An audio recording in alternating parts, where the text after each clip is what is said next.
Нэгэн шөнө би унтаж байлаа. Тэгтэл гинэт би хөдөлж чадахгүй.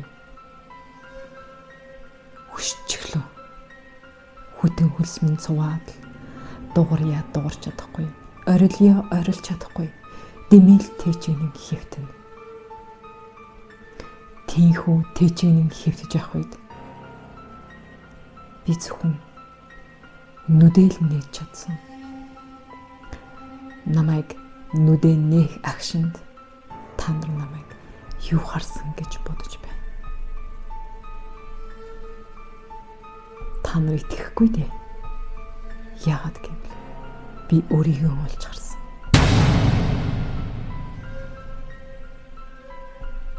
Яг л толинд харж байгаа мэт өөрийгөө харахад надад ямар эвгүй мэдрэмж төрсөн гэж санав. Тэр миний дээр яг ингээд тулаад намайг харж байсан. Тэр би намайг аимшигтайгаар намайг ширтээд ерөөсөө нүд цавчилгүйгээр намайг харж байлаа. Ийм дүр зурагтай өөрийгөө би харж чадахгүй учраас би зүгээр л нүдээ тас анин буцаж унтахыг хичээлээ. Гэвч энэ аимшигтай зүуд алга болох битгий хэл улам л үргэлжилсээр, улам хүндэрсээр тэр цээжин дээрээс дарж би хүндөр оргиж би зүйл улам хүндэрсээр ямарваа нэгэн арга замаар сэрэхгүй л бол хэцүү болж байлаа. Улам хүнд, улам дуурья дуурч чадахгүй, хөдлөё хөдлөж чадахгүй энэ удаад бүр нүдэ нээхэж хүндрэлтэй болж эхэллээ. Арга ядан тэмцэлцээр эцэст нэг юм би нүдэ дахин нээж чадав. Нүдэ дахин нээх агшинд энэ удаад би өөрийгөө олж харсангүй. Харин хавхаар сүүдэр шиг нэгэн зүйл миний дээр сууж байлаа. Хоёр онгорхой шар нүд бас онгорхой шар, гурван нүхтэй. Би маш их зочирдож хүтэн хөлс минь цовж шар ус минь босож юу ч хийж чадахгүй учраас дэмэл эргэн нүдэ анин ундах гэж хичээлээ. Нэг мэтгэд өглөө болсон байлаа. Маргааш нь би өчигдөр юу болсныг санан эсрэгээрээ мартахыг хүсв. Энэ маягаар хэд хэдэн удаа давтагдав. Сүүлдээ энэ зүгээр л өдөр тутмын зуршил болсон. Өглөө эрт босож хичээлдээ ажилдаа явах ёстой учраас би зүгээр л унтахыг илүүд үзлээ. Унтаж амарсан нь надад илүү чухал учраас би зүгээр л тоохгүй ирсэн. Гэвч дараа нь надад юу тохиолдсон гэж. Нэгэн өдөр ажлаа дараад ундаг дугуйгаа анжигээд гэрлүүгэн харж явдал. Харанхуй гудамд миний урд 10-аас 20 м хавцаа байх. Нэгэн хүн урагшаа алхаж явлаа. Би тэр хүнийг ард талаас нь харж байсан.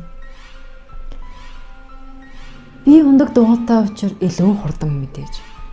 Ундаг дугуйгаа жийсээр тэр хүний хажуугаар өнгөрөх ёстой байлаа. Тэгтэл тэр хүний хажуугаар өнгөрөх агшинд гэнэт тэр хүн замхран алга болсон. Намайг нүдэ анаад нээх агшинд л алга болчихсон. Тэр гудамд салаа гудам байгаагүй. Баруун зүүн тишээ ороод алга болох ямар ч боломж байгаагүй. Би цоцсондоо дугуйгаа нь торомслоод эргэн тойрноо хартал. Үнэхээр л хинж байсангүй. Байдлыг ойлгосон би. Эргэн дугуйн дээрээ сууж хурдлаад гэрлүүгэн харсан. Гэртээ ирэхэд хинж байсангүй. Яагаад гэвэл би ганцаараа амьдардаг байлаа. Энэ талаар хуваалцах хинж надад байсангүй. Шөнө нь хар дарахад намайг сэрэх хинж надад байсангүй. Гэрт минь зүүдэнд минь сүнс ирж Харж явах замд минь сүнс харагдаж. Эцэст нь ажил дээр минь хүртэл сүнс харагдаж үзэгддэг болсон. Ажил дээр минь тохиолдсон зүйлсүүдийн тухайд гэвэл ажлын минь ширээн дээр байдаг бал үе үе ширээн дээрээс минь унчдаг байлаа. Хамт ажиллаж байгаа хүнийг л санамсаргүй унгааж дээл гэж би боддог байсан. Би юу ч бодлогоор зүгээр авч ширээнээр буцааж тавиад ажлаа үргэлжлүүлдэг байлаа. Дахин наашаа цаашаа яваад буцаад ширээн дээр ирэхэд дахиад л бал унчихсан байдаг байлаа. Тухайн балыг аваа ширээн дээрээ тавиад эсрэгээр нь надад уур хурж эхэлсэн. Хамт ажиллаж байгаа хүмүүс яагаад анхаарал болгоомжтой ажиллаж болтгүй юм бэ? Яагаад дахин энэ балыг унгаагаад байгаа юм бэ? Химэн уур хурж би зорж очин уулзаад чи ажлын ширээнээс босохдоо жоохон болгоомжтой босож болохгүй юу? Чи дандаа энэ балыг унгаах юм аа гэж хэлэх цаг дуур. Хамтран ажиллагч маань яг адилхан зүйлийг надад хэллээ. Харин чи өөрөө балыг дандаа унгаадаг штэ. Би дандаа буцааж тавьдаг. Чи өөрөө анхаарал болгоомжтой бай гэж надад хэллээ. Эцэст нь бид хоёр нэг зүйлийг ойлгосон. Хэн энэ балыг унгаасан гэдгийг. За тэгээд өнөөдөртөө энэ түрээд өндөрлөе. Би өмнө нь Японд хөгшчүүдийн асрамжийн газар ажилладаг байхдаа зөндөө олон цаашаа хэдэн удаа сүнс харсан. Надад итгэж болно, итгэхгүй ч байж болно. Энэ бол ердөөл эхлэл.